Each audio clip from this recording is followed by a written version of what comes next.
Are you recording? Oh, got it. All right.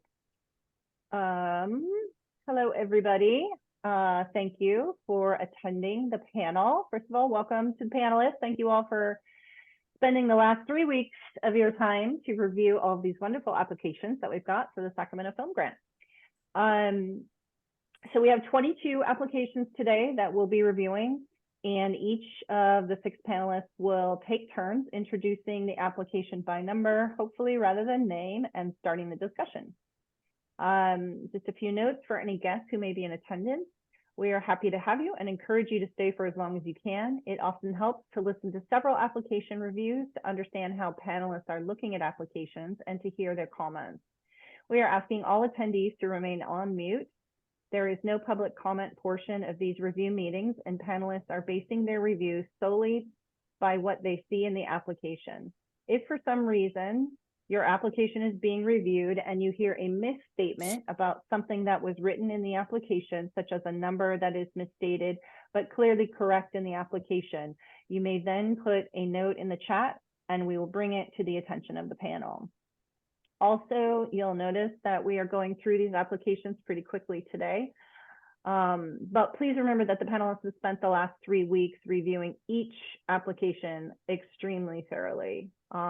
We will go through each application in the order assigned, look at the treatment. So the treatment will be on the screen while it's being discussed. And then the lead reader will introduce the artist or the group. Then panelists may weigh in on the discussion, then finalize their scores. At the conclusion of the 22 reviews, we will order the reviews according to score and make our final award announcements, hopefully tonight through email or tomorrow. So that's about it. We are ready for the first application, and Christina, you are the lead reader. Okay. So this first one is a short that is applying for post-production funds, the 5K fund, and titled Kobe, by Deodanis Moquette. So let's just get right into it. It looked like a good project overall.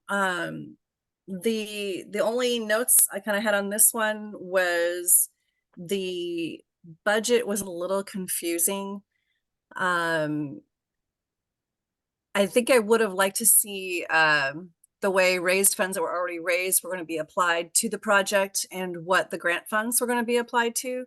Because the way the budget looked, it looked like it was already 100% funded, and the amount requested would go kind of even further over it without the expenditures listed of where it would all go.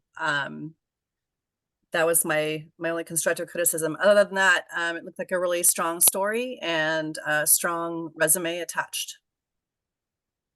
So I'll add on this one that it's a post-production grant. And so for the majority of the post-productions, I've asked them to use, their full budget. So you can look and see how much they actually spent on the actual production. And then you should be able to also see line item for post-production. But yeah, that's just for future. Thanks. Yeah. It just looked like there was the post-production was kind of already handled, and that's why I was confused. So I don't know. Had anybody else have any comments about that? Well, I would only add that I thought it was a strong project. My sense was that the production itself was fully funded and that they were looking for $5,000 just to do the post-production. That's just what I read.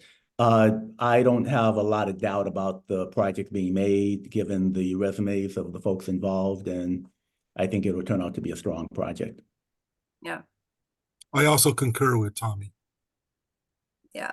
I believe this project, and correct me if I'm wrong, Jennifer, I believe this is a prior applicant. So I'm not sure we funded them previously. So we did. For the production part of the grant?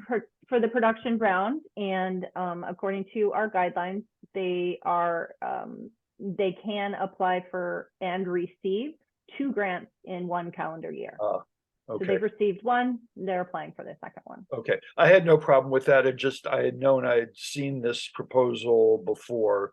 So I'm glad to see they're back to do this again. I agree with the other comments that have been made, but I was also somewhat confused by the budget. Budget showing 13,000, their funding that they raised shows 28,000. Yeah. So under any circumstances, I'm not sure how that fits with another 5,000. And a comment that I will make with a number of these, I always like to see that the details that are shown in the attachment documentation match up to the application assertions and claims that they're making. And I just noted that, there had been a claim they're going to have 20 interns, but when I look at the crew list, it only shows 3. And it's not that's any big deal, but if they really are going to use 20, really would like to have understood how they were going to do that. That's it for me. Anybody else have any other comments? I just think that Todd made an excellent point, having everything aligned so you can understand where it all fits. So just to second that, good point.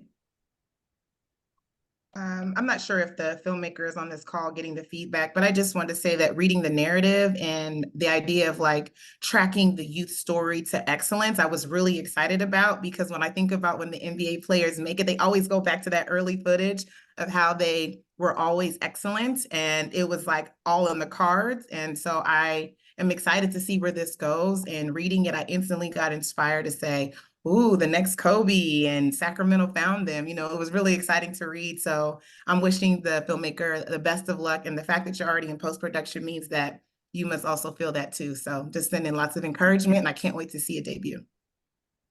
Yeah, now that you said that, and again, this is my first time, so you got to tell me if this is even appropriate. But what would be great for me for future reference, because someone else did it. If you have a film that you're seeking post-production funding for, it would be great just to see some proof of, yeah, we made this film, here's some footage, or here's a rough cut, or something along those lines. Because I know we're not supposed to compare, so I'll leave it there. But it would just be nice to see some proof of, yeah, we really made the film. That's good Can feedback. I Thank you, ask a Tommy. question? This is really a question for Jennifer. So, in this application, obviously, when they made the film, they checked off the yes, this subject matter reflects the lived experience of minorities and or otherwise marginalized communities. I guess I can look at it both ways on this, and it isn't so much to rank this differently, but to have a clear understanding from you, Jennifer, and from other panelists in terms of their perception. A kid who is inspired by Kobe, that could be a Black kid, it could be a white kid. I know that my grandson at 12 years old, when he watched Kobe, is like, oh my God, I'm inspired by that. Is that subject matter reflect the lived experience of minority or otherwise marginalized communities? I think that's up to the applicant to decide. Okay. I would leave it there. Okay. Yeah. Can I also give a little bit of feedback too? As someone that has applied previously as a production applicant and then a post-production applicant, and then also someone that applied as a first-time filmmaker but not new to entertainment, sometimes the jargon that we're used to, the applicant are not used to. So I feel like when we're asking for people to be aligned, sometimes they don't know the difference between a crew, cast, intern, crewman. They don't know the difference. I don't know if we can add a drop-down menu to have a definition of the difference between an intern and people that are going to be on crew and cast. Because sometimes that's people hire one person, fill like 3 different roles, but so they don't know. So they might be missing out on potential points, just not knowing how to answer the question truthfully. And not that they mean to hold back, they just don't know. So Okay, that's a great idea. Drop down menu. Perfect. Okay, guys, let's move on to number 2. Melissa, you're going to be our lead reader on this one. Yeah, thank you for the assist. You see what I did there? All right, y'all. I am reviewing applicant number 2. This application is for a post-production grant for $5,000 and it's Landscape 101. And it's really a makeover show about outdoor landscaping and remodeling, which are always really fun. I know I personally love makeover shows and the suspense behind, do they like it? Do they hate it? What do they think? You know, so I thought that was cool. And to also see it from, you know, a filmmaker and a production crew of color and the way in which landscaping looks for folks that come from different neighborhoods, different backgrounds, and what texture and beautification, renovation even looks like for folks. I appreciated that. They did specify that the cast and the crew are folks of color and self-identify as folks of color, and that the host is Black identified. So I thought that was great. But I also saw that a lot of the production would be taking place in Santa Cruz. And so I was kind of up in the air about how it would be able to make an impact in the region. But I do think overall that the show is a great concept, and I'm excited to see it finish up. So yeah, it was a great read. All right, anybody else? Any comments on this one?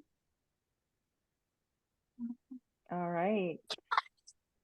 Well, Not to belabor the point, but you know, it did sort of raise questions about like what the benefit is to the community, and sort of the lived experience question and how much of that comes through in a landscape makeover show. And then I looked at the preview, and you know, the premise talks about the homeowner being involved, and I didn't see the homeowner involved. So I didn't see the DIY aspect of it. But other than that, I thought it was a strong proposal and for post-production. One quick comment. You know, for me, this struck me as being more of a marketing piece than a film. Maybe for you know, a private investor rather than a city grant for Sacramento. So that was just my vibe in reading and watching what I saw. Tommy, I kind of Yeah. agree with you there. I was somewhat confused about the specialists from Santa Cruz County, and after having read through it, it seemed to me that the people that are essentially the sponsors of this and might have that economic interest are the specialists from Santa Cruz. So Yeah, I was confused with the vendor list. It seemed like there was no one that was in the film industry really on that vendor list. It was more people in regards to the construction of the project. And that I also saw that even though there was representation of marginal or people of color, there really was only one, which was the host. I think there may have been one production person, but to me, it didn't really represent the communities of color or marginal groups. So the overall project, yes, it was very, very well done, but to me, it didn't seem like it aligned with Sacramento and what the film community is trying to promote here.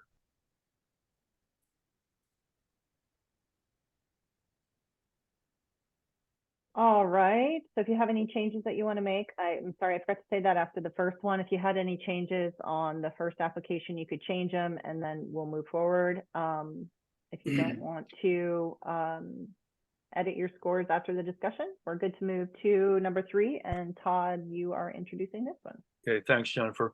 So application 3 is for a short film called River Road. They're looking for a production grant of $10,000.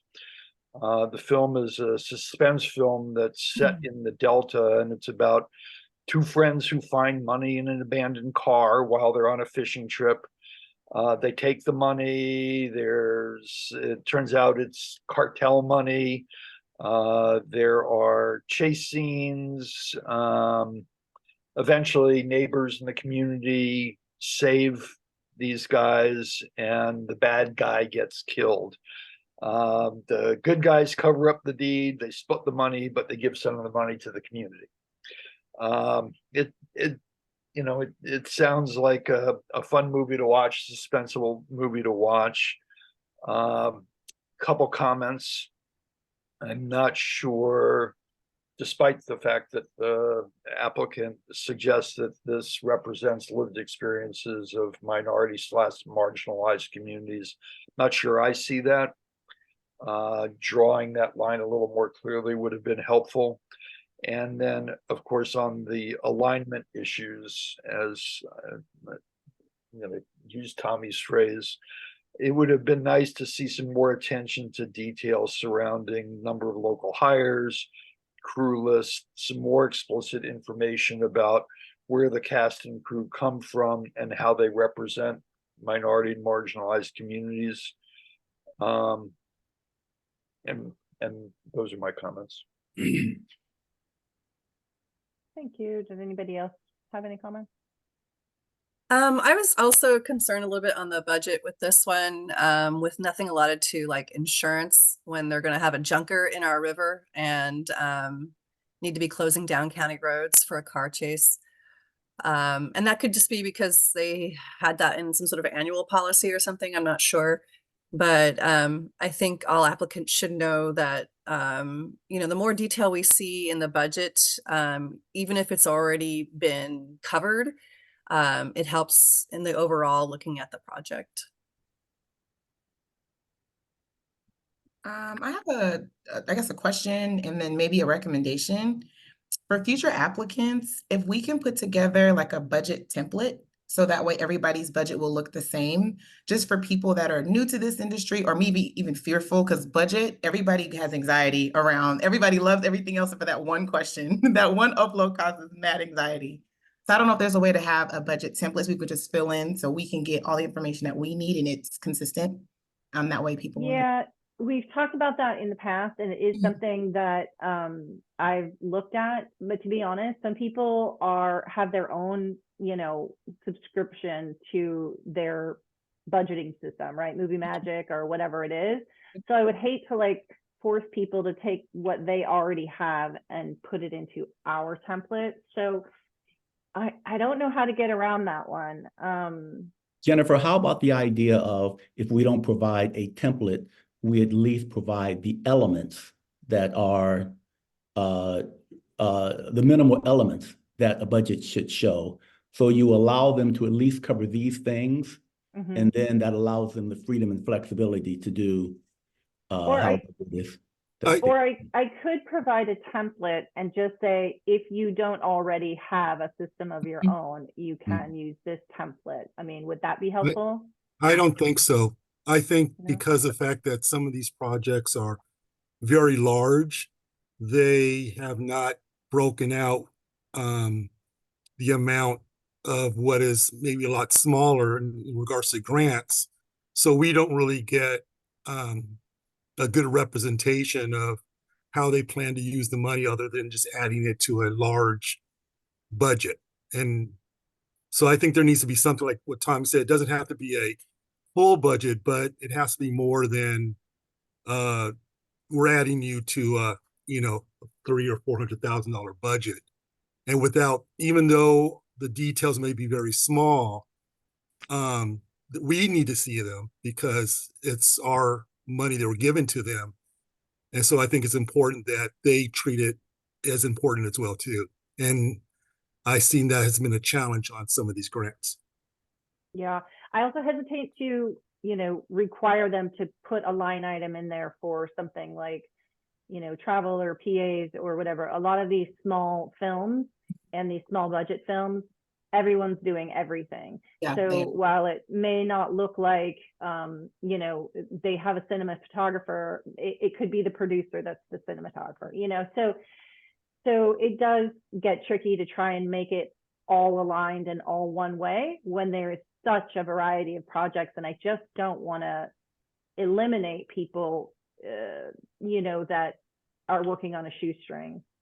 I mean, we can make it like a soft version and we can say it's okay if people have multiple roles. Like we can Mhm. soften like, and it doesn't have to be like required. It could just be like, you know, recommended or Mhm. something like that. But I think whatever our reporting structure is on the back end, we can ask those questions for the budget. So that way we at least all have the same understanding of what the final spend is. We don't need to go too detailed. We don't want to make anybody not apply because budget, again, is scary for a lot of people, especially for first and second time filmmakers, especially for shorts versus feature versus documentary. But I think maybe if we can just be streamlined with the same information, and that way they know what we're looking for and we have a clear understanding based on what we need, it might be helpful in the review. Okay, Yeah, well, I just want to let's clarify. let's talk about more about review for Okay. future rounds Okay. after this call, if you guys don't mind. Yeah, sure. We have a lot to get through. That's what I'm trying Yeah, to move it along. Yeah, last comment on this one, please. If it, Mhm. very, very, very brief.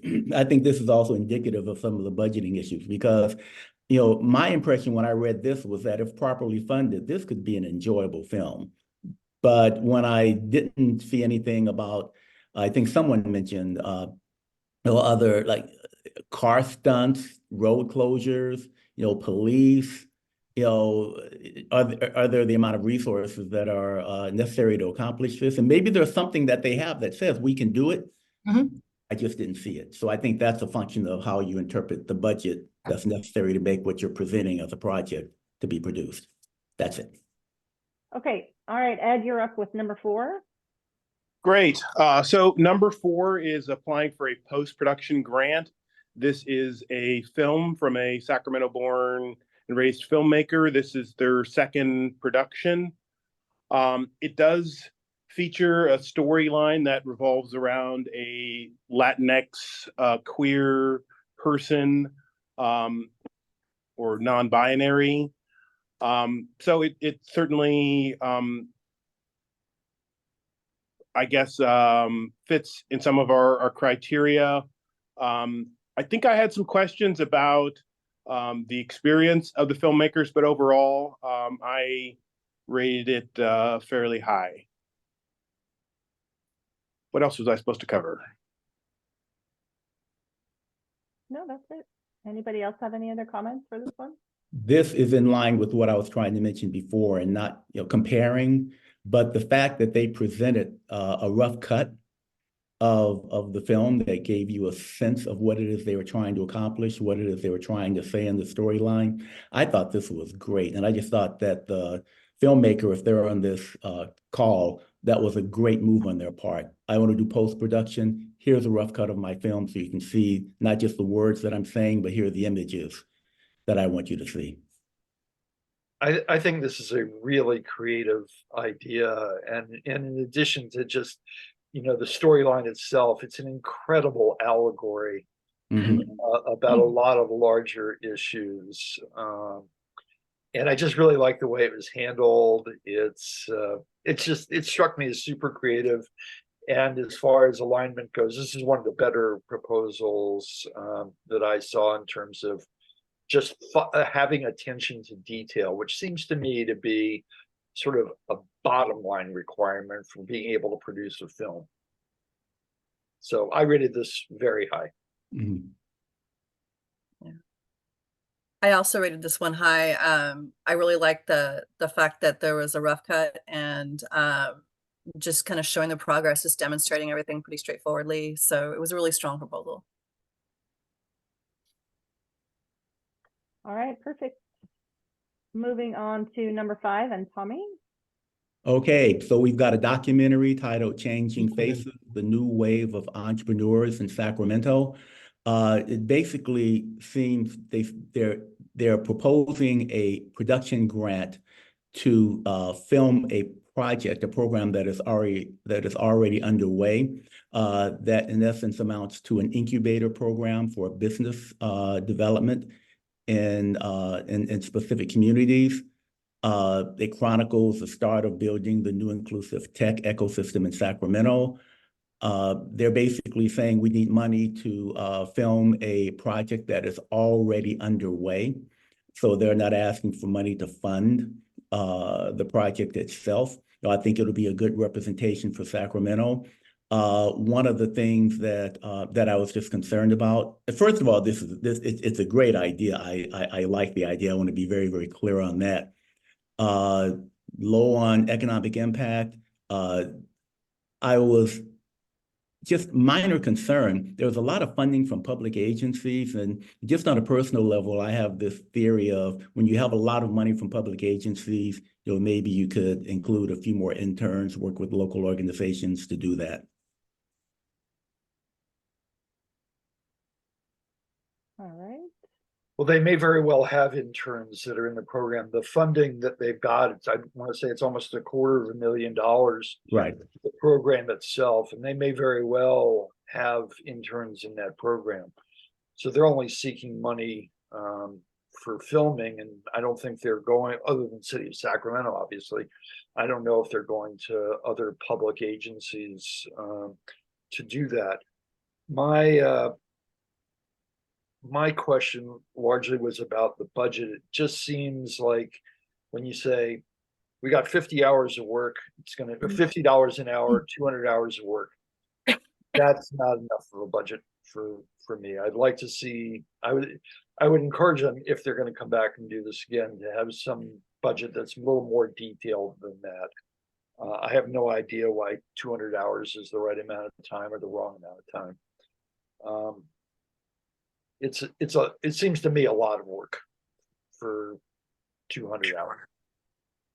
Yeah, Todd, quick response, just to let you know, I just sort of assumed as a public agency, they probably had interns for the program, but I was basing my opinion on the application for the post-production grant, and the post-production grant was light in my mind on interns, given the scope of the project and the fact that it was such a publicly funded project. Fair enough. So I saw that 200 hours too, and I was like, get out of town. And then you look at their shooting schedule, and somehow they mapped it out to 200 hours. So I don't know if they came up with the number first and then re-engineered it, or that's just the magic number of how many hours it takes to do this sort of entrepreneur training. But yeah, certainly more documentation would be helpful. Yeah. For me, watching I was concerned about budget as well, following 40 participants and having 11 locations with the 10K. Again, it seems to be a well-supported project with other funds as well, and it seems like there's a structure in place. I just would have liked to see more like demonstrated to the actual film spend, like what they were doing with that. It just felt more like we were following a program. The only other comment I want to add goes back to a comment Tommy made about one of the other proposals where maybe this was kind of a marketing thing. And even though I agree that this kind of information would be useful to get out, and it would have a lot of positive effects in terms of knowing what's possible in Sacramento and what kind of programs are out there for them, it's important for the city. But the fact is, to a certain extent, it is a marketing thing for Human Bulb and these programs. Okay. All right. We are moving on to number 6 with Melissa. Thank you guys for all your great comments. This production got me really excited. I thought it was really, really cool. So Cordy Boys is a grocery store here in Sacramento, and I love that the friends and family of the owner is looking to basically document his influence and legacy work in not only the city, but the county of Sacramento, and him turning 81. Sacramento has really grown and evolved since the beginning of this grocery store, and I know people that are loyal to this grocery store because they absolutely love and adore the owner and love the legacy that the family has provided. So I was super excited to see this application come in.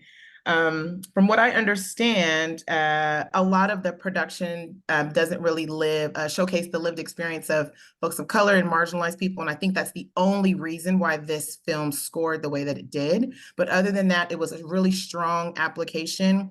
And regardless if we get to fund them or not, this is something I will definitely go see.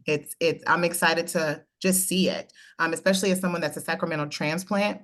And the first thing I heard about grocery stores was about this guy right here. So sending lots of love to the family, and thank you for taking the time to make some documentary footage about this. It's a big deal.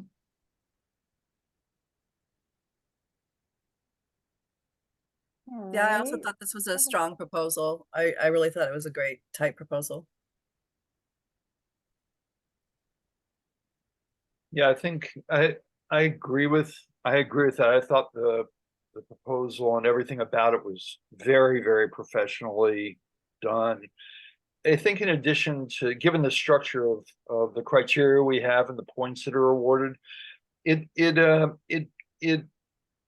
doesn't get points obviously because it doesn't represent lived experience of, you know, minority and otherwise marginalized communities, but it's also very budget conscious. So there's no hotel nights. They're staying with their parents. There aren't very many local hires. There aren't very many vendors. So they, in trying to be careful about the money that they have and not having this aspect of lived experience on their side, they're losing points kind of all the way around. It's sort of the nature of the project. And like you, Liz, I would be very interested in seeing this. Daryl Cordy is an icon in the community, and it's a great idea.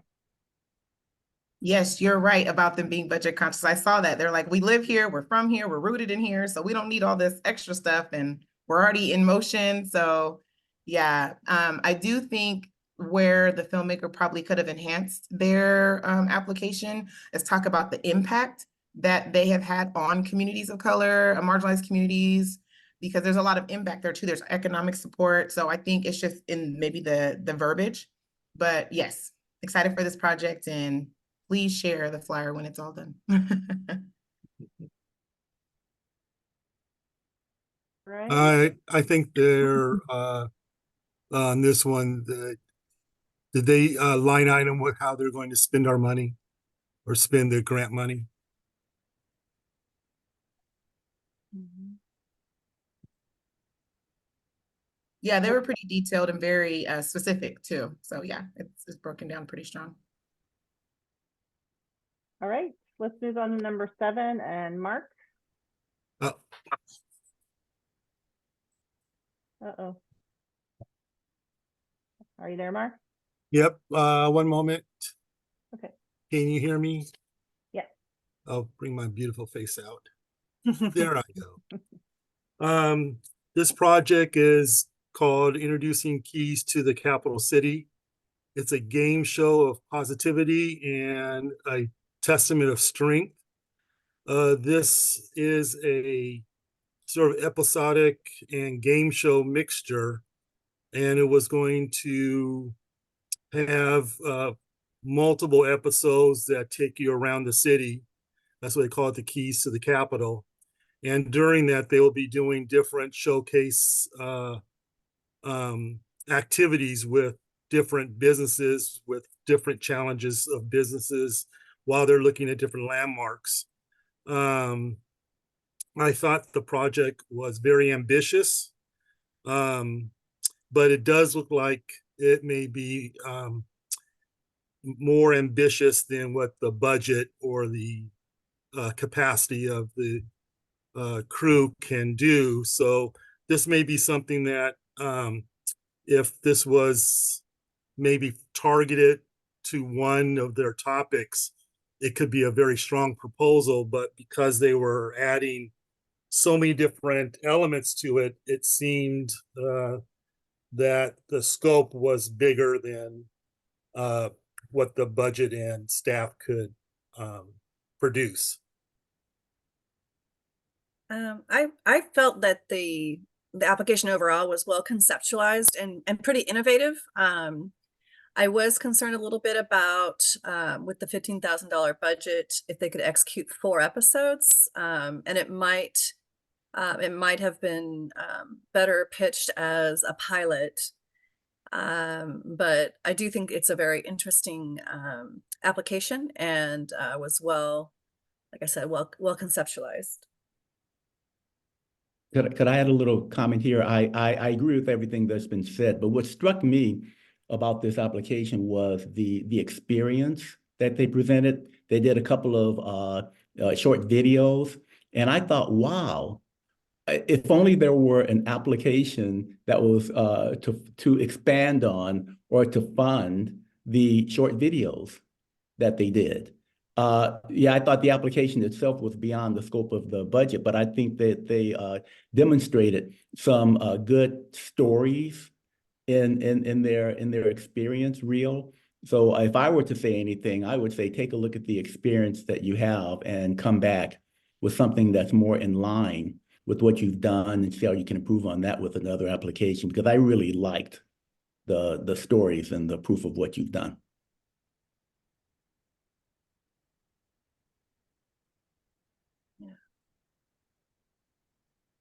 If there's no other comments, we'll move along to number 8. And that is Christina. Yes. Okay, so number 8. So number 8 is applying for the production grant of the 10K. And it is a documentary feature. Project is called A Call for Home. And this documentary documents the experience of our homelessness through the lens of what are the human costs of homelessness, and what difficulties and challenges do homeless individuals face. They would like to create empathy for the homeless and try to solve some of the complicated issues, like shed some light on the complicated issues of how people become homeless. I felt this is a very strong proposal. There's a lot of funds already secured as far as in-kind and in actual funds. I was, again, a little confused on the budget. They were pretty good about detailing what they had coming in, but with their 3 columns that they did, it looked like in order for this project to succeed for them, they would have to get the initial award of $117,000 again with the next grant cycle with the Regional Creative Corps. So I'm hoping that's a mistake, that's just my interpretation.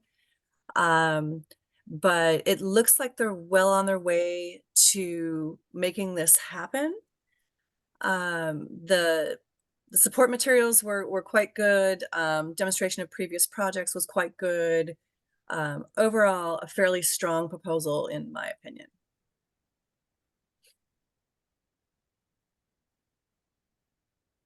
A similar issue with the budget.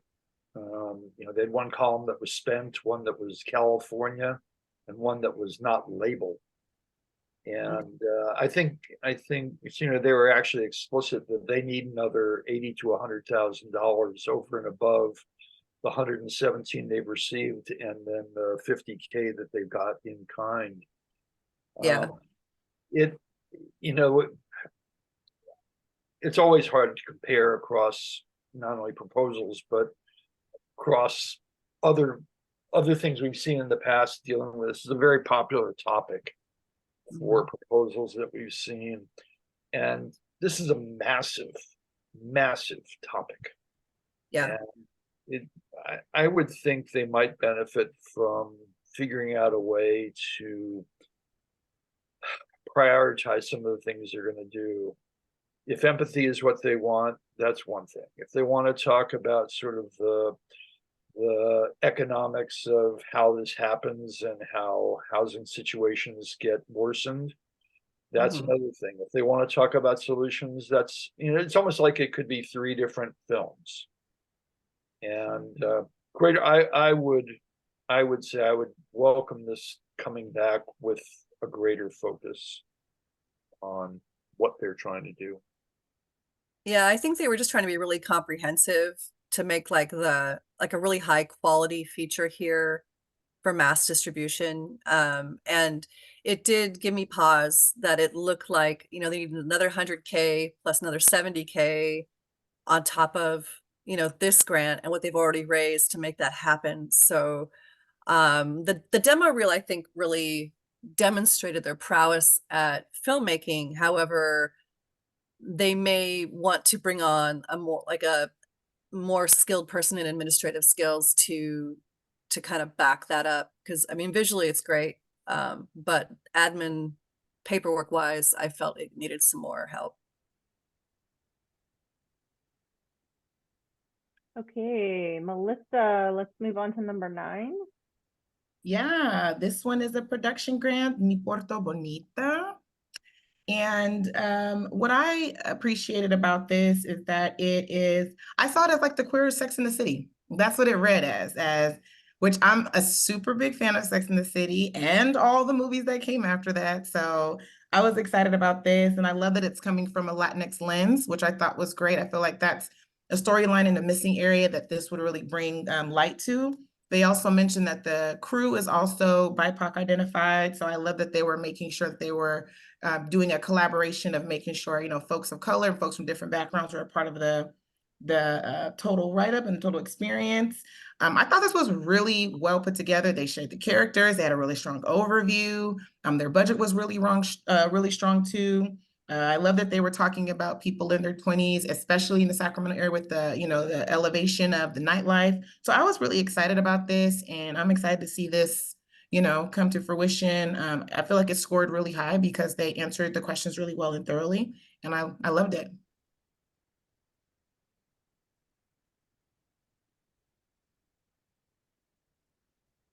Anyone else have any comments they want to contribute? I just want to say I thought that in addition to what the previous judge said, that they really spoke about Sacramento and championing Sacramento filmmaking. And I really appreciated their effort and spirit in regards to the importance of filmmaking in this region. I agree. It was a very solid presentation. They were very aligned.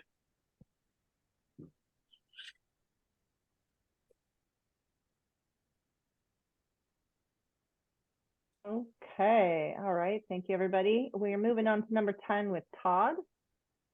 Okay, thanks, Jennifer. So this is a film called Silver Spoons. They're looking for a $10,000 production grant. It's a short film offering a fresh perspective on the standard Western genre. And they do this by featuring a diverse cast and crew. Couple comments.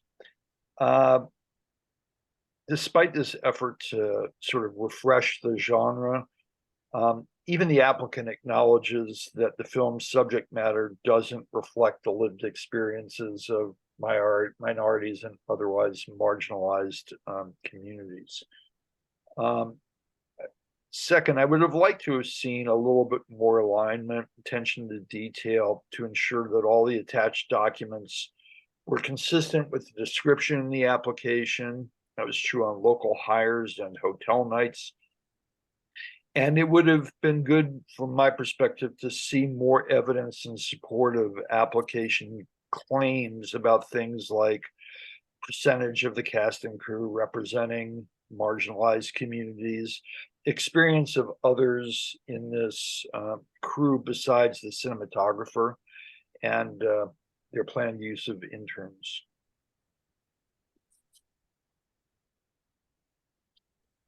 I also had a small concern with, you know, they said they were 100% self-funded, but then there was no budget in for post-production with the claim that there was going to be heavy VFX and a color palette mentioned for a colorist. So I'm hoping that that was just an oversight in their budget, that they actually did have that portion funded, and you know, that wouldn't hamstring the production once they're finished.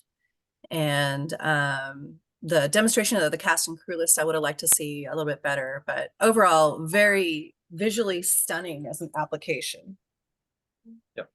Agreed. I also want to encourage the filmmaker and the production cast to actually consider that this might actually be stories of the lived experience of Black and brown folks. When we think about the original cowboys and cowgirls and the original ranchers, and you know, there's a lot of Native and Indigenous history that is still missing. So I just want to encourage them as they continue to work through this, that this actually is, in fact, the lived experiences of the folks. So yeah, just wanted to share that.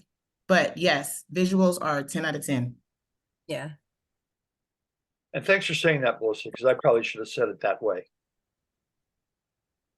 Todd, I Says got ev- you. She Todd, I says got you. she says everything better than anyone else.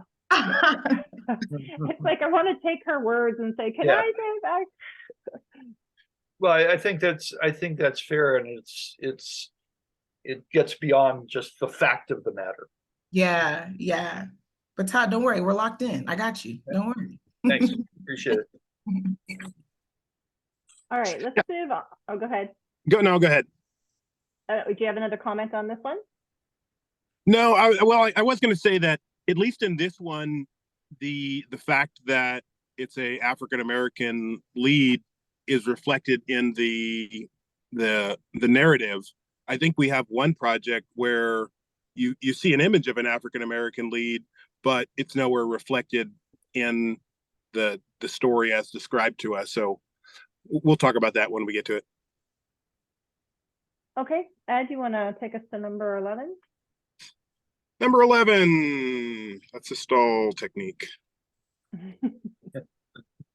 Number 11 is a post-production proposal from us seeking $5,000. It's about unhoused neighbors. This is a documentary feature.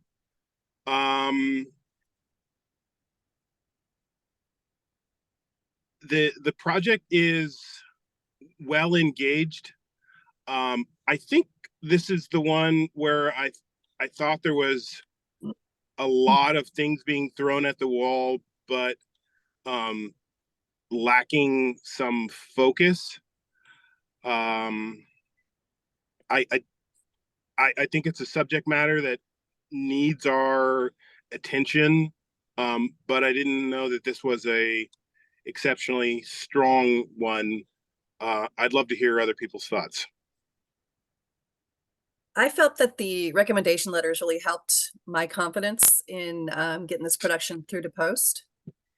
But I am concerned that the funds, if granted, won't be enough to get the film finished, and I didn't see a contingency plan. I would have liked to see more details in the post budget. And like if they had in their narrative somewhere like what they would do to pivot if they couldn't continue with funding. Yeah, I agree that the support letters help. This person is early in their career and would be a big feather in their cap, but not a lot of experience. Yeah, and they haven't really raised very much money. The one thing I do want to say is, even though it does feel like, and you're right about a lot of stuff being thrown on the wall, I do like how they have segmented the issue into seasons and to age groups. And I thought that was a clever way of going about it. But nonetheless, I think all the other comments you made about the technical aspects of this are very fair, and I agree with them. Yeah, I want to encourage this filmmaker to apply for the next round once more details are provided for the budget, because the subject matter is probably one of the most important topics in 2024, especially in Sacramento. So if it does not work out this time, I just want to encourage you to keep seeking out capital and come back with a little more detail, because this is necessary. Yeah, and maybe just like list, like maybe just demonstrate some more research in listing other grants that you intend to apply for, or, have other means of funding strategies as well with the contingency plan. Okay. All right, guys, let's move on to number 13 and Tommy. Okay, short film production grant of $10,000 called You Never Asked.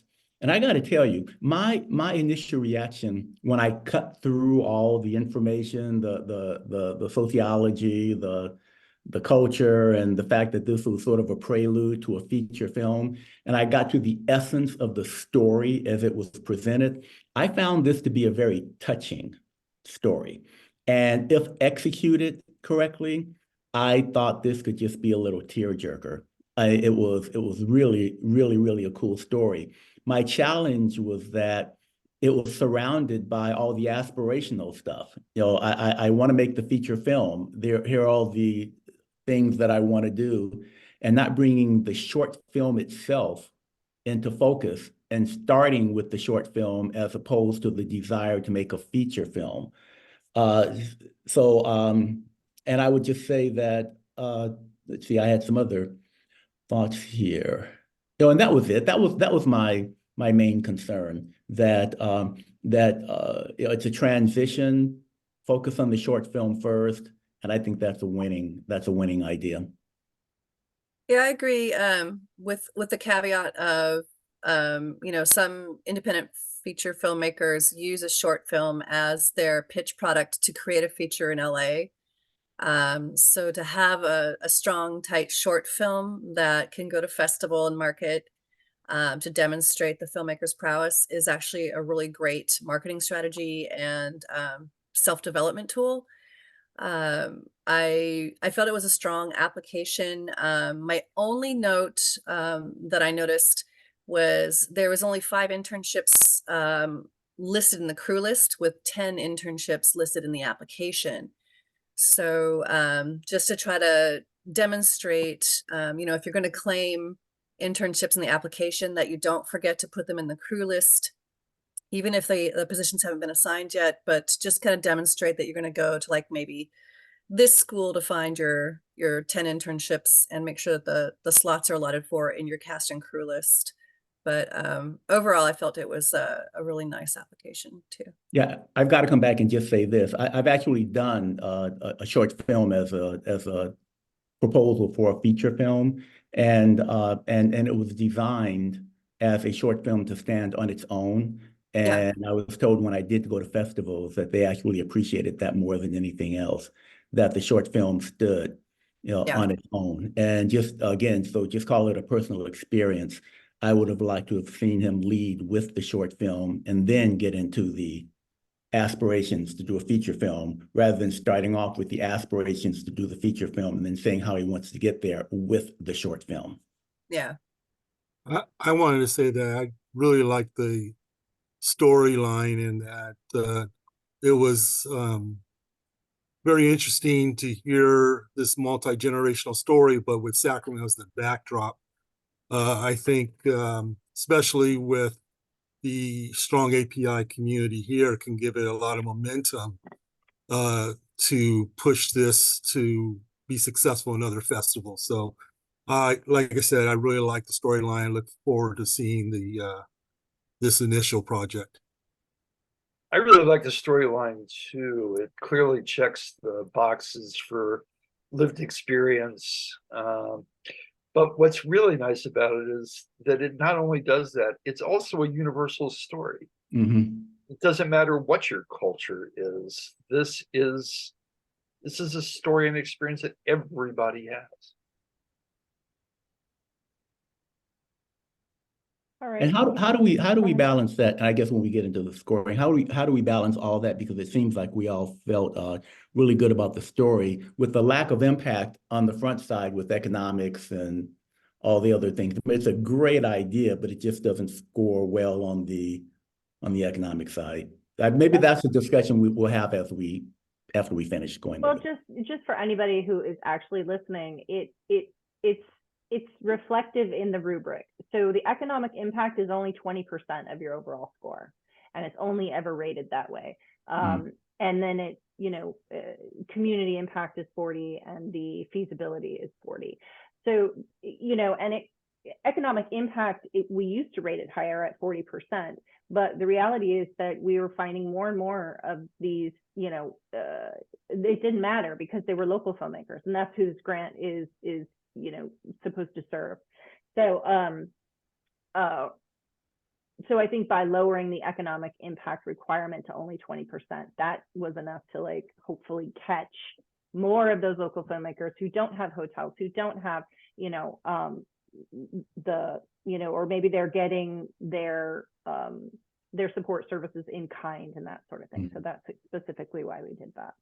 Yeah, I just really like this. Awesome. All right. Anyone else? Go ahead. I just wanted to say, and this is just something I don't forget. Can we talk about the webinars that might be available to people that want to apply, like workshops, and how the workshops are communicated?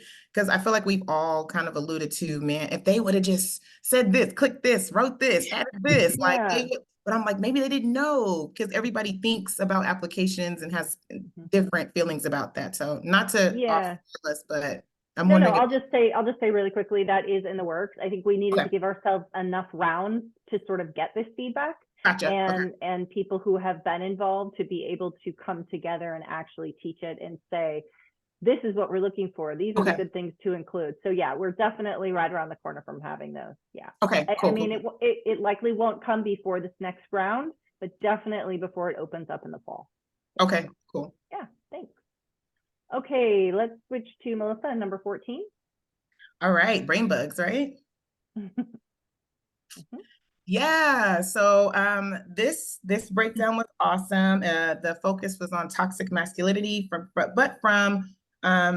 this non-binary queer lens, which I really appreciated. I love that they broke down that this like catchphrase is really common for a lot of folks, but it's not talked about enough, especially with like a queer non-binary trans lens. So I personally appreciated that someone was dedicated to bringing attention to that and putting some visuals and some storytelling behind that.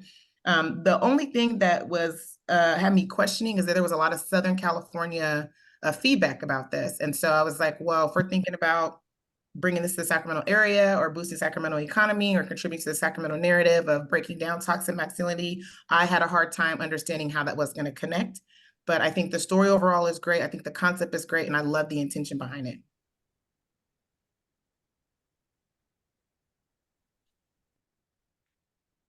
Yeah, I think on this one, on their budget, their the amount secured did not add up with the grant amount figured to a total of the 20,200 budget.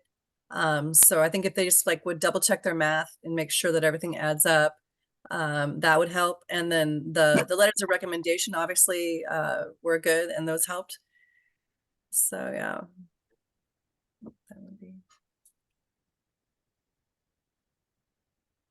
All right, if there's no more comments, we can move on to number 15, and Mark is going to introduce.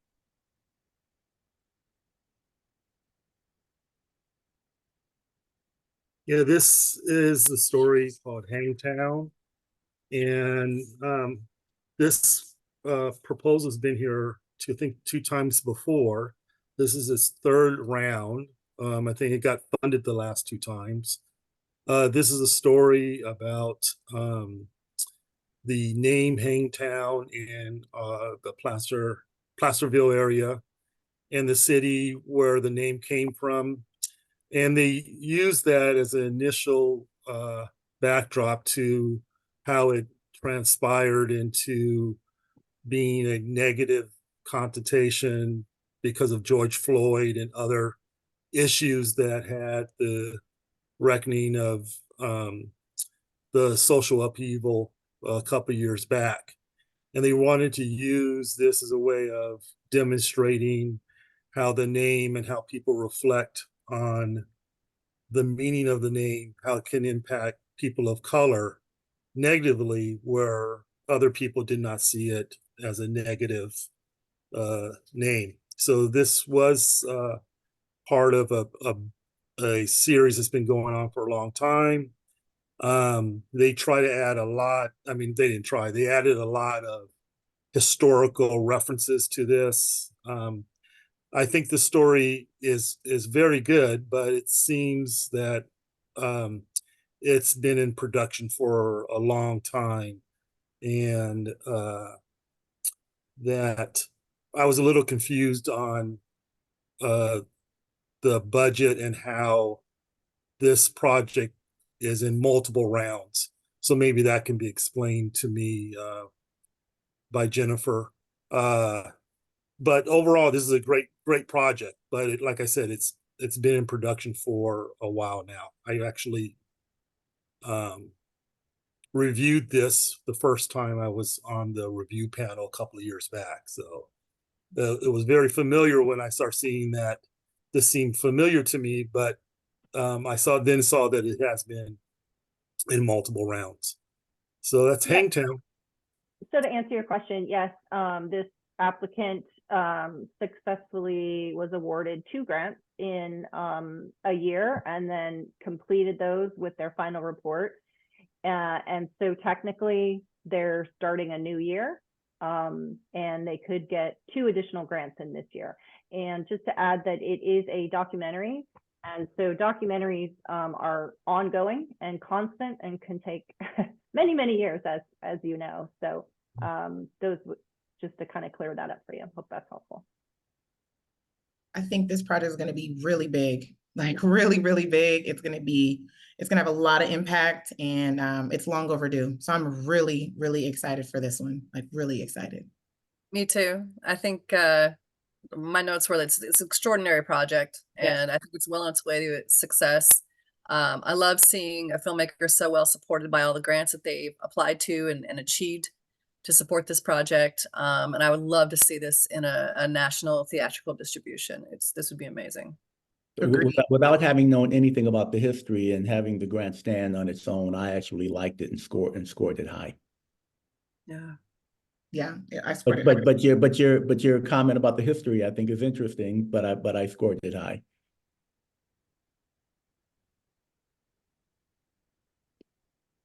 Right. Let's move on to number 16 and Christina. Okay, so number 16 is looking for the 10K grant for a docuseries called Beneath the Surface. And this one takes a deep dive into the lives and true stories of African Americans in Sacramento County. They're going to be uncovering the specific challenges African Americans endure, revolving around socioeconomic culture, and also educate the audience on how African Americans experience, how their experiences rather shape their health, quality of life, future of the children, and highlights their struggles and resilience inherent to these communities. Overall, I feel like this was a very strong application. The budget pages, I would have liked to seen exported in landscape format so I could see all the numbers on the same page as I was trying to go across and look at them. So I don't know if they have that option when they're exporting their budget. And to simplify their cast and crew list a little bit, you know, just kind of list what is actually there. And I thought the support materials also were quite excellent in showing the demonstration of their mastery of the topic. And look through my notes really quick. Yeah, I think that was it. But overall, strong project, and I do feel like they are capable of making this. Cast and crew list, I agree with you. Those were my concerns about making this sort of understandable. So those were both negatives for me. Yeah, I agree with that. I do like how it's structured. It just made a lot of sense. Fathers, you know, families, fathers, mothers, educational aspirations, community and connections, Black youth point of view, future. It gave me a great deal of confidence that they're clear in their heads exactly how this story is going to be told. I think logistically, the number of locations, 52, seemed very ambitious. Even though I know that can be done, but with the limited number of funding, and if there's no other large amount of funding to handle just the logistics of going to some place for 52 places separately, I thought was very challenged to this proposal. Could anyone discern within the proposal where they get their money beyond the grant? I just didn't see it. I don't think it's there. Yeah, so that was, when you add, Mark's comments to that, again, it just causes me concern. Yeah. I'm I mean, wondering- they did mention they had some celebrity endorsements, and they had planned on, like, for a contingency of getting sponsorships. I'm not sure that was demonstrated. Yeah, see, from my perspective, again, I agree with all the positive comments that were made, don't get me wrong, but I would like to see them come back with at least some sponsorships in hand and, combined with the endorsements and maybe looking at the grant as a way of making up the difference as opposed to being the main proposed funder of the project. So more aspirational than anything to me. I think what really helped them was their demonstration of their previous projects. And, if they have a celebrity endorsement or a letter of attachment, they should probably include that too. Agreed. It kind of gives me that they are maybe like funding along the way. There's like it's grassroots, maybe some in-kind exchange, and they only provide a detail of what they knew to be true. But it also gave like an undertone of like a lot of things are pending, a lot of things are based on maybe connection collaboration. And so we don't know that you would want to know about this or care about this, but the subject matter is what we're focused on. It kind of gave that a little bit. So maybe they didn't want to share as much, or if they are planning to share, but if everything is still kind of pending. Yeah, so from my perspective, I would like to see them get those things in hand and be less, I use the word aspirational, not in a pejorative way at all. We have this strong desire and just come back and when we're at least part of the way. I mean, share more than less, so we don't have to read into it what you're doing. Yeah. Yeah, I feel the same way. If you can demonstrate in any small way that what you've accomplished or the roadmap to get to that accomplishment, it makes it more real and tangible. Like not beneath the surface. I see what you did there, Todd. I see what you did there. All right, everybody. Let's Yeah, move on to not to beat a go dead ahead. horse, Mhm. but I did think that the applicant would benefit from showing some better work product. And I'll leave it at that. Yep. Okay, all right, let's move on to 17 and Melissa. Yeah, born and raised. So I really appreciated the breakdown of this. I scored it pretty high too. I love the API support and representation.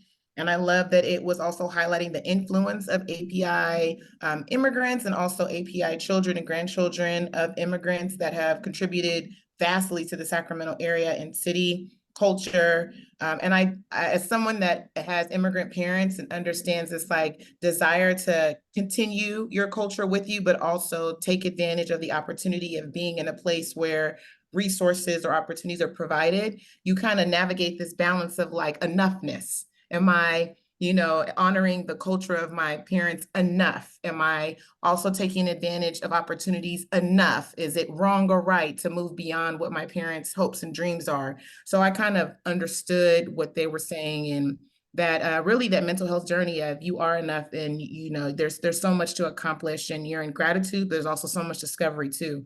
So I'm excited to see this move forward, especially with the navigating of identity and connection to cultural roots, because no matter how close you think you are a part of the cultural history of your family's legacy. And so, yeah, I thought it was great, and I'm excited to see it, and thought it was a really great addition to the submission this round.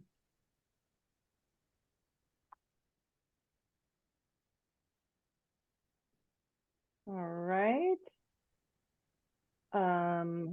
I have lost my list. Hold on. Sorry. Okay, we're going to number 19, and that is Todd. Okay, thank you.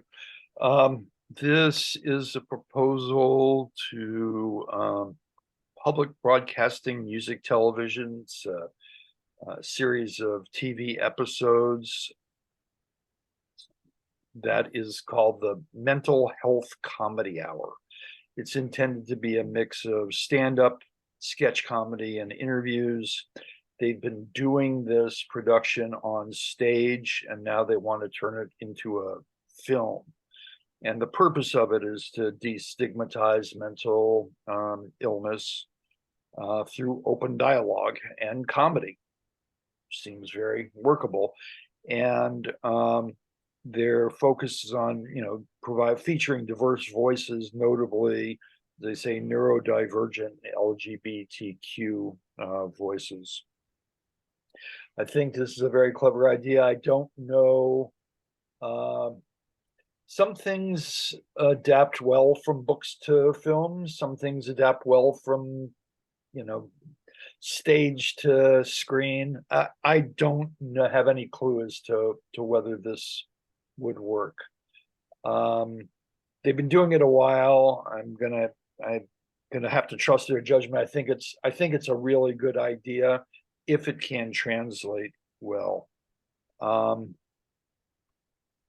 And I have a high level of confidence that they're going to be able to do what they've promised in this application, because they've essentially been doing this show for a while. Yeah, I think they demonstrated their project pretty well. My concerns were just seeing more details in the budget to really visualize where their 30% of funding was allotted and where the grant funds would plug in. To me, it only looked like 4,500 would be used for production, and that Sacramento would just be hosting a live stage show. I would have really liked to see more information on just the film shoot itself, like making it the proposal more about a film shoot that happens to be about a topic of stand-up instead of a stand-up traveling show that might happen to be filmed. If that makes sense. Interesting.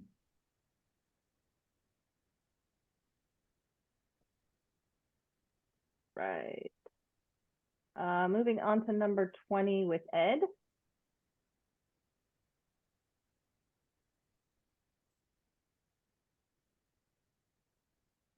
Oh, you're on mute, Ed. Sorry about that.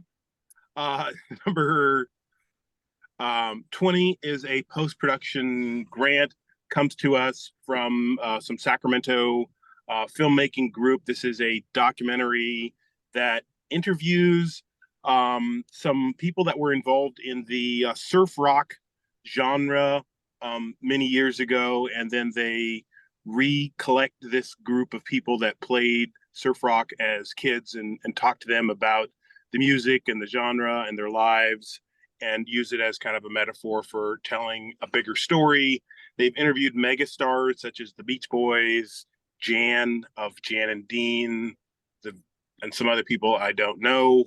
The main question, like, we will grapple as a committee here is that these are African-American filmmakers making a project that doesn't necessarily touch the lives of marginalized people. So it'll be interesting to see how other folks scored that, and whether it meets our mission, and what other people's thoughts are on that. This group has been active in Sacramento for a long time. I believe that they can and will complete the project. And they are kind of learning as they going. So they may not have like New York Film School polish, but they're definitely Sacramento filmmakers. I felt like the proposal overall was really good because of the included footage that was demonstrated. I would like to see the application numbers and the budget support materials match. It lists 10 internships in the app and only 3 in the crew list, and of which there's no names that have been slotted into those slots there. And now they're getting into post-production, so I don't know if they ever achieved interns or if they're going to be all in post-production. And I would have liked to see the in-kind that they have in their budget.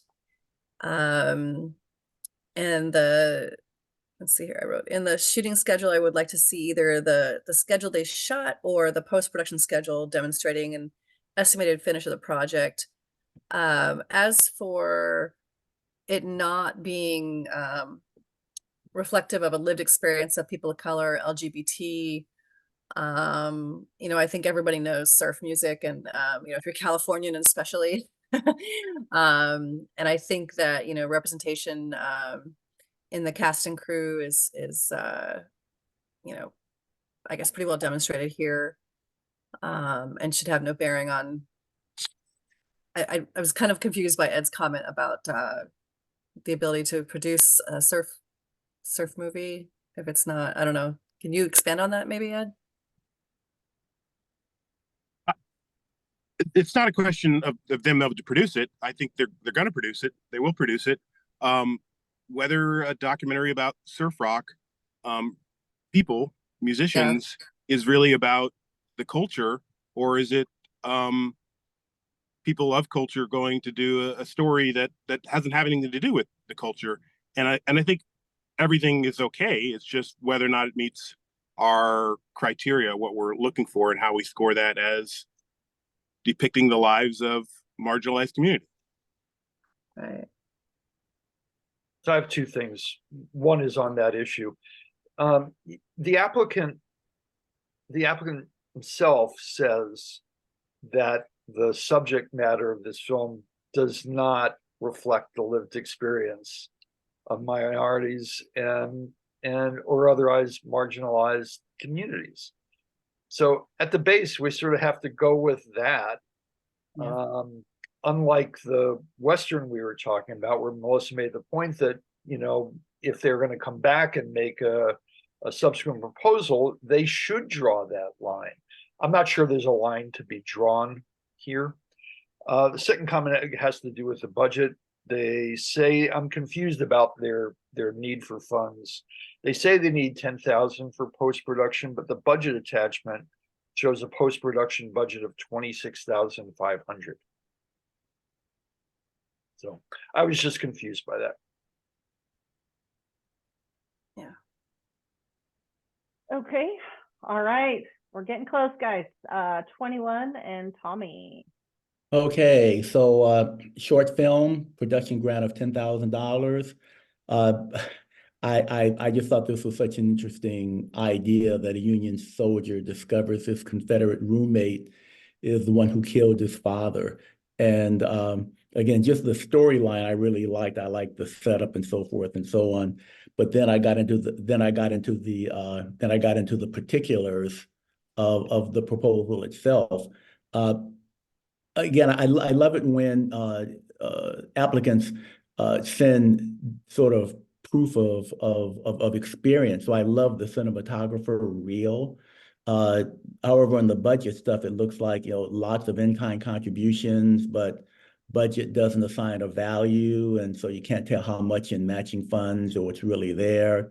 And it looks like the proposed grant will carry the weight of the production. So from that perspective, great concept. When I got into the particulars of the proposal, it sort of set me back a little bit.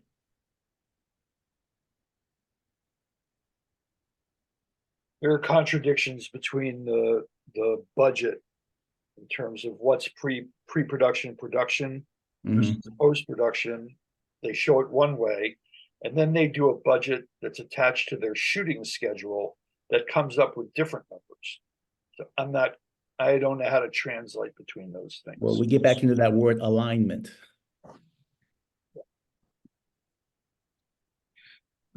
So this is the one you read the narrative or the summary and you're like, oh, wow, it's an interesting story. And then you look at the cast and crew and you're like, oh, wait, that soldier's black? That sort of changes the dynamic. What bed and breakfast is he staying in that allowed him to stay there? And I had some more questions on whether or not it was fully thought through, and like, I don't know, it's a smaller subset if it's a black soldier. Are we in some alternate universe where the black soldier is gonna be staying in a room with a white man in that time period? So it led to a lot of questions, and I didn't know how they were going to tackle it. And just questions. And something, I like that. I understand it and I appreciate it, but I didn't want to try to figure out how they could pull it off. just that the story itself I found was just intriguing. So, Mhm. but I get you and I understand.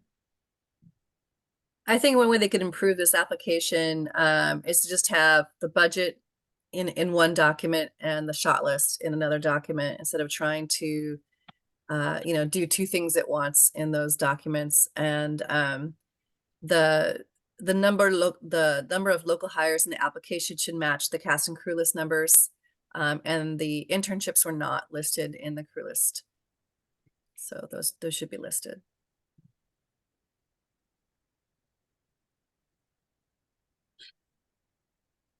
Anyone else before we move on?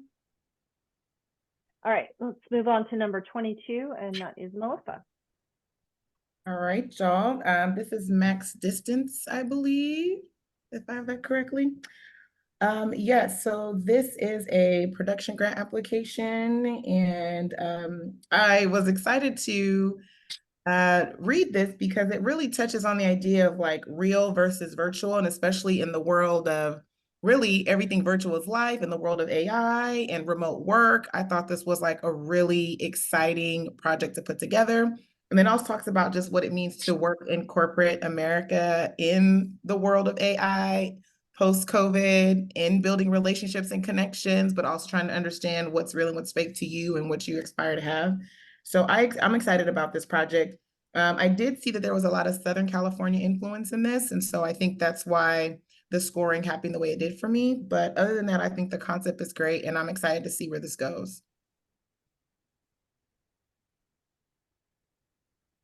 This goes back to a comment that Tommy made earlier on another project. The funding situation is at best aspirational. Yeah, that was my impression. A lot of aspirational funding, hopes, sponsorships, all that other good stuff, and get some of that and then come back and then let's take a look at it. It's another one too that I would have liked to see the internships demonstrated and have the app match the cast and crew list in the budget.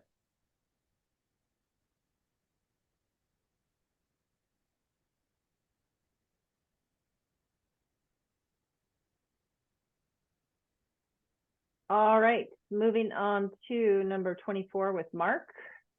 Second to the last application.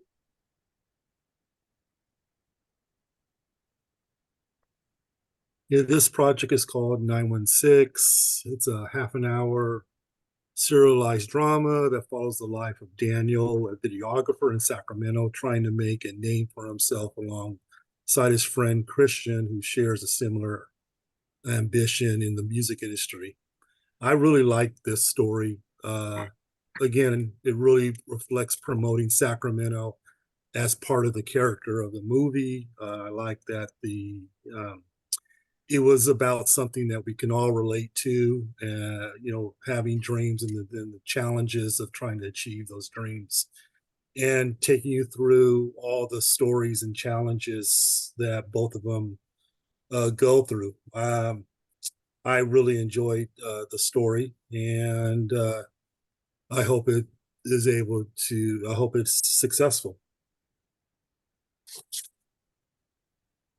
Yeah, I felt this one was pretty straightforward. Overall, a nice application.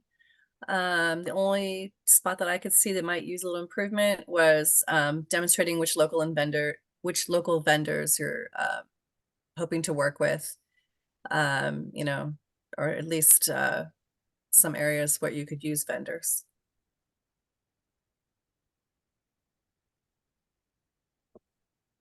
Okay. All right, moving on to our final application, number 25, Christina. Yay! So number 25 is a short. They're applying for a 10K production grant. Soul Ties Serious is the working title. And this is an interesting application. Excuse me, I'm stuttering. I felt it was a strong application, maybe a little ambitious. It's interesting to see 3 Sacramento-based actors turn producer writers.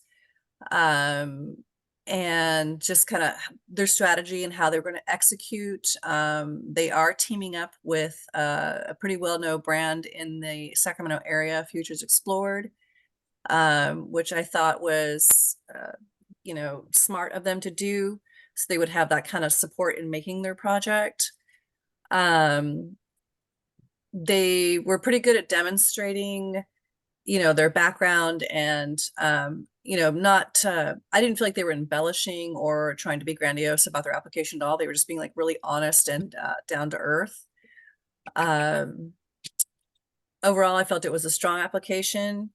To make it stronger, I'd like to see how the already acquired funds or the in-kind has been allocated and which funds would be used from this particular grant. And then, of course, with any of these grant applications, if you have someone attached to help you with your production, a letter of intent from Futures Explored would have been also something to make this stronger. But overall, I think it was pretty good. Yeah. I just had some concerns about the ambition of with the resources that they have. With 14 locations, didn't see much for transportation fees and so forth and so on. And when I think of someone being ambitious, the first thing that I think of is to see at least some evidence of something that you've done that demonstrates the capacity to achieve those aspirational goals. I mean, something that says we've done something along those lines. So that was my only comment. I don't mean it as a ding. I just mean it again. If you're being aspirational, show that you have the capacity to do it. I like the list of things. I would just like to see some video.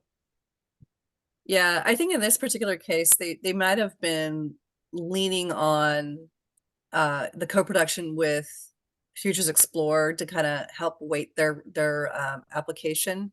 Understood. Yeah. I just want to see it. Yeah. Again, like a letter of attachment or some sort of any demo reel, would be good. Okay, guys, we do have one comment in the chat for the hosts and panelists. It's regarding application number 13. If you can please read that comment and see if it changes your mind as to what was discussed during that person's, and if it has changed your mind, then please go back and score accordingly. Again, it's in the chat for the hosts and panelists. This was emailed to me. We just want to make sure that we have every opportunity that if there was this misunderstanding that we get it corrected and that your scores reflected. That is going to conclude our webinar. I just want to let all the applicants know, thank you so much for your applications. Please, email me with questions. Hopefully the panel was helpful in the future. I think it's great. Good. I have good notes for, webinars and budget templates and drop-down menus with definitions of terms, that sort of thing. So I think we got a lot of really good information here. Once we end this webinar, we will tally the scores, and I'll be reaching out. I hope to have time this evening to reach out to the awardees that were at the top of 3 production grants and 1 post-production grant. And then probably at some point tomorrow, I will be sending out the email to everybody that, whether you made it or not. Hopefully that will have the link to this panel discussion in case anybody missed it, so they can go back and watch and see what their comments were on their application. So again, thank you so much for applying. Thank you so much for being a part of this process, panelists. I cannot do it without you, so I appreciate each and every one of you. And if you, that's it for here. I'm going to give it another 5 minutes for you guys to rescore 13 if you felt necessary. Yes, Todd. Will we also be notified about the people that receive grants in this cycle? Yes, I will. Absolutely. You're welcome. So Jennifer, in essence, we go through we see if there's anything that we want to change. We stand by and you'll let us know. I'm sorry, say that again? I said, so in essence, we finalize our comments, our reviews.